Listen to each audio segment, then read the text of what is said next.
I came to the mission in August of 2011. Prior to that time, I had been struggling with a methamphetamine addiction off and on for 14 years. And I would go through 2 or 3 years of sobriety, followed by 2 or 3 years, if not longer, of using that would spiral out of control. But this last time before I came to the mission, unlike previous times, I'd lost everything. I had cut off contact with my family. I'd lost my job, and the one thing I had that could keep me going was vehicle.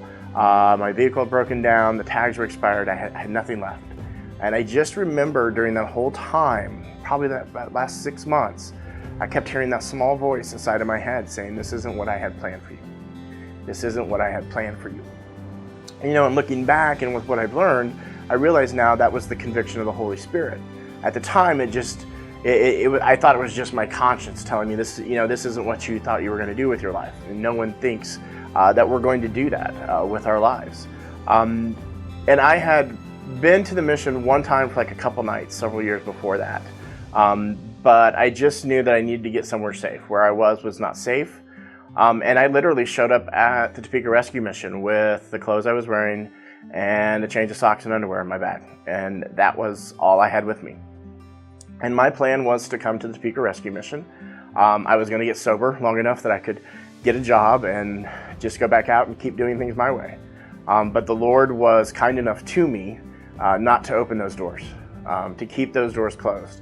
And so I stayed here, and I was here for about 3 months, and I was getting to the point where my advocate just had to sit me down and say, "We need to see some movement from you. We need to see employment, or we need to see you join a program."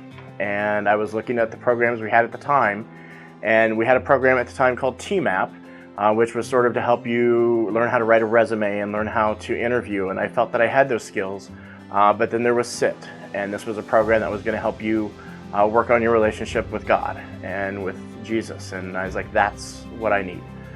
So I joined the Servants in Training program, and God just got a hold of me during that time, and I've never looked back.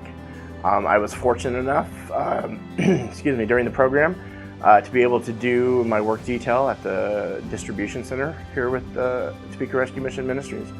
I was fortunate enough to be hired on part-time during my time with the program, and continued on full-time after I was done and graduated from the Servants in Training program. I was also fortunate enough to get connected with Mary Flynn and the Urban Ministry Institute of Topeka, and through that began seminary level studies, and through that connected with World Impact out of Wichita, and through that connected with the Christ the Victor church planting movement. And we're now coming up on almost 5.5 years, 6 years in August, and I'm directing the program that I went through when I was a guest at the mission, and I'm planting a church in one of our most underserved neighborhoods. And well, let me correct that. God's using me to plant a church in one of the most underserved neighborhoods. God is allowing me to be the director of the program that He used to change my life. And it's such a blessing to be able to do for others what so many others here at the mission did for me, simply by allowing God to work through me.